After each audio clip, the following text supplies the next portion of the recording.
Je crois que nous avons trouvé l'hypocrite de la semaine avec le compositeur de la musique du fabuleux destin d'Amélie Poulain, Yann Tiersen. Ce film, je vous le rappelle, qui a cartonné dans le monde entier avec plus de 173 millions de dollars de recettes et presque 9 millions d'entrées en France seulement en 2001. Et lui vient aujourd'hui cracher dans la soupe. Ouais, t'as bien entendu, toi, oui, qui m'écoute, le mec a fait sa fortune grâce à cette bande originale mythique. Et maintenant, il dit qu'il regrette. Oui, il regrette. Il déclare même « J'ai fait de la merde avec Amélie Poulain ». Le musicien regrette aujourd'hui d'être associé au film culte avec Audrey Tautou. Mon Dieu, mais qu'est-ce qui s'est donc passé? Donc, dans cette interview accordée à Libération, c'était en octobre 2025, Tiersen ne mâche pas ses mots. Si c'était à refaire, je dirais non. Pourquoi? Parce qu'il a été toujours associé à ce truc.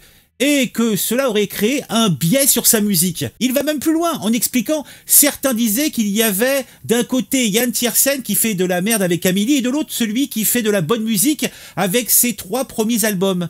Et je comprends tout à fait ce point de vue. Bah voyons, le pauvre, quelle tragédie d'être devenu mondialement connu et blindé de thunes grâce à ce film. Mais attendez, je dirais même, tenez-vous bien, ça devient encore meilleur. Monsieur Tiersen trouve maintenant le film un peu réac et carrément raciste. Écoutez bien ça. Je déclare de lui, là, je lis, « Je vivais à Paris et ce n'était pas Paris. Ce que j'aime dans cette ville, c'est sa mixité, son cosmopolitisme. Fantasmer un Paris blanc, même au début des années 2000, où le seul employé est Jamel Debbouze. C'est raciste. Ça m'a toujours gêné. » Bon, il a été gêné, mais ça l'a pas empêché d'associer son nom et sa musique à ce film.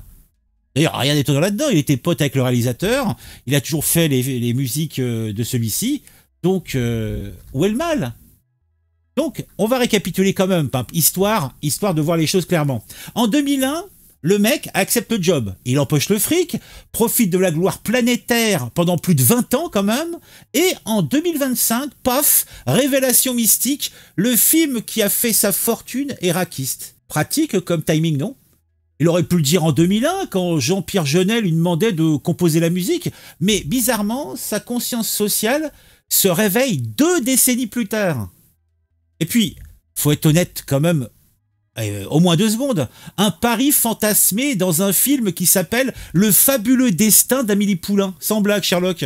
C'était censé être un documentaire sur la réalité sociale des banlieues, peut-être? Non, c'était un conte de fées poétique sur Montmartre. Mais apparemment, ça, Yann Tiersen ne l'avait pas capté en 2001 quand il signait le chèque.